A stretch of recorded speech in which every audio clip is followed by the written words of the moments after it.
من بعضی وقتا دلم واسه سیب زمینی سرخ کرده‌ای که مامانم پخته باشه تنگ میشه.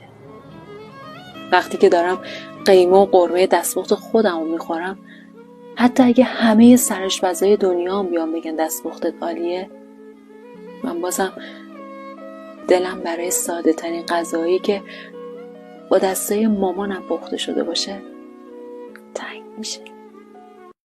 تحصیلات که هیچی، جایگاه شغلی هم شعور نمیاره. همه چی برمیگرده به دو چیز: ذات، سفره‌ای که توش بزرگ شدی.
من بعضی وقتا دلم واسه سیب زمینی سرخ کرده‌ای که مامانم پخته باشه تنگ میشه.